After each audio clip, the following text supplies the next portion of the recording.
Hi, I'm Victoria Moran. For those of you who don't know me, I have been vegan, golly, since Ronald Reagan was president. That kind of puts it in historical perspective. The year was actually 1983.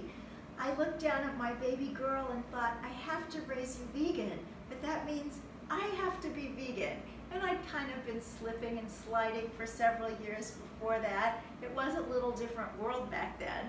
I also was dealing with an eating disorder, a binge eating disorder. So I got recovery for that and looked at my baby kind of the same time and was able to make the decision. I have never looked back. It has seriously been one of the best things that I've ever done.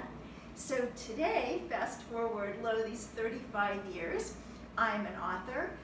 I'm the director of Main Street Vegan Academy, and here's Main Street Vegan Academy Cookbook. This is a book that came out about 7 months ago. I'm co-authoring with J.L. Fields and 60 of our Main Street Vegan Academy graduates. I hope you'll want to take a look at that and enjoy some of the fabulous recipes in there. Main Street Vegan Academy is a 6-day program in New York City that trains vegans to become certified vegan lifestyle coaches and educators. And I also do the Main Street Vegan podcast.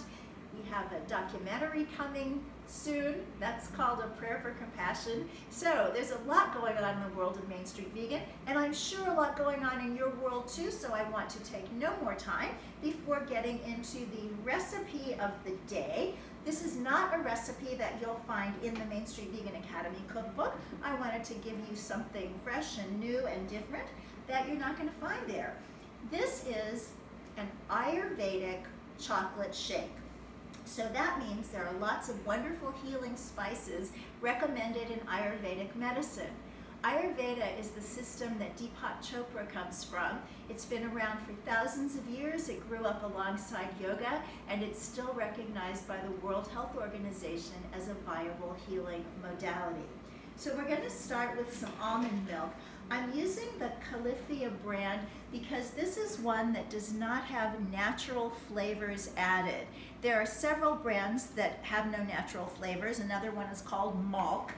But the reason I stay away from natural flavors is that my understanding is that they are a kind of MSG derivative and just something we don't need and probably don't want. They're in a lot of processed foods, even the good ones. And then we're going to add to the almond milk fresh and frozen bananas. I always like to do a fresh and frozen mixture in my smoothies, this one and fruit smoothies and green smoothies and all of them, just because the blender works better when not all the bananas are frozen. We'll see how we go with just this many, and maybe we'll use the rest if we like. Then I'm going to add some Medjool dates which have been pitted. Dates are such a wonderful sweetener because they are actually a whole food. They're full of vitamins, mineral, fiber, and you get the sweetness. So I'm using 4 nice Medjool dates.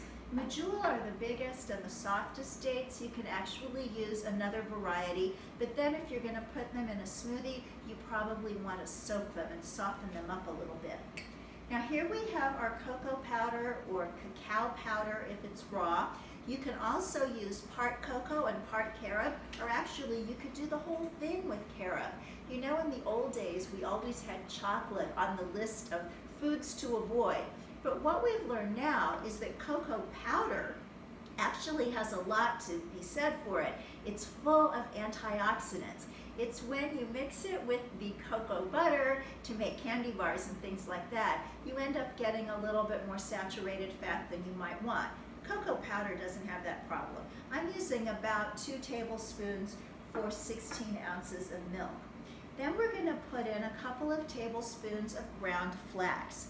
You can either buy the flax whole and grind it yourself, or buy it already ground, but flax is very delicate, so you do need to keep that refrigerated.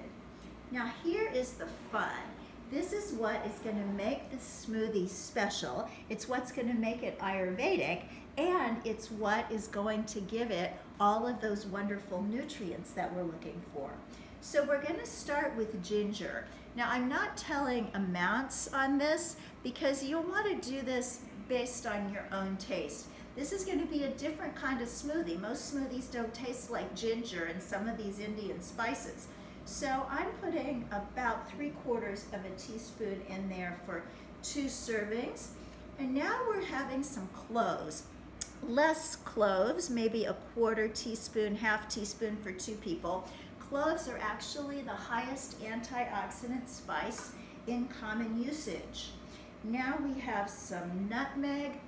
Oh, the smell of nutmeg. It always reminds me of Christmas and eggnog, but not with eggs in it. You know, you can make eggless nog using non-dairy milk. The secret for eggless nog is to get some soy lecithin or some sunflower lecithin, and that gives it the eggy flavor. Then we have some cardamom, and I decided today to put in some orange peel. Orange tastes good with chocolate. And cinnamon is also wonderful to put in. When you're using cinnamon, look for Sri Lanka cinnamon or Ceylon cinnamon. Regular cinnamon has a naturally occurring carcinogen. It's very mild. If you're only using cinnamon to spice up baked goods, no problem at all using the regular cinnamon. But if you're using a lot of it every day for its health properties, get the Sri Lanka or the Ceylon cinnamon. So, all that is in the blender. I'm going to apologize in advance if my dog barks. Sometimes he's not a fan of the blender.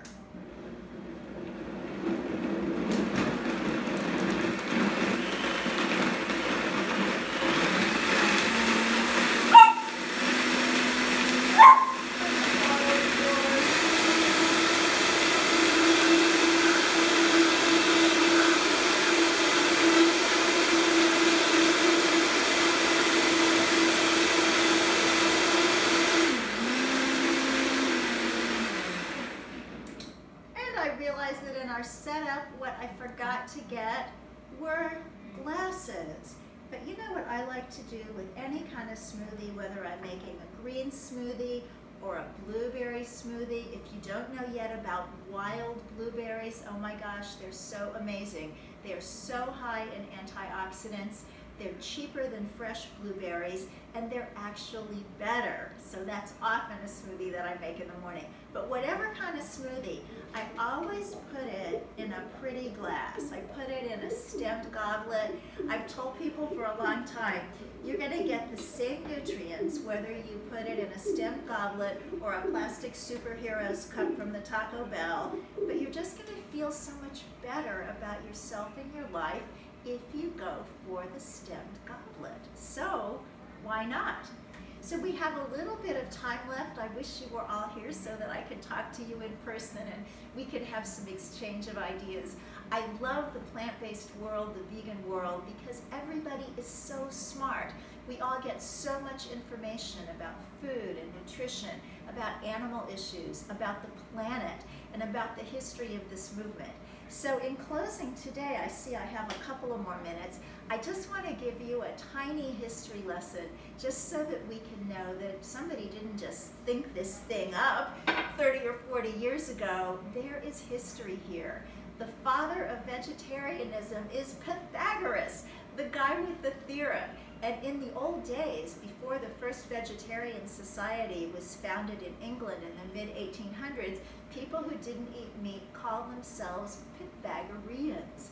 We also had a wonderful Eastern influence from India. I talked about Ayurveda and this particular recipe.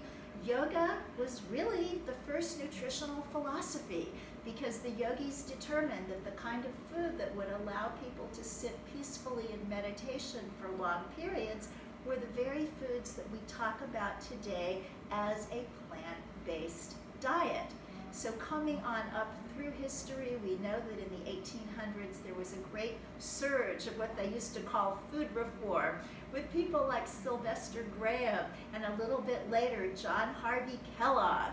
They were crusaders for not having meat, not having dairy, and also not using refined grains that were just coming on the scene at that time. And now, 2018, we are in the great surge of veganism from so many wonderful books and documentaries and everything that we can find out on the web. We are in the time of life that is full of life.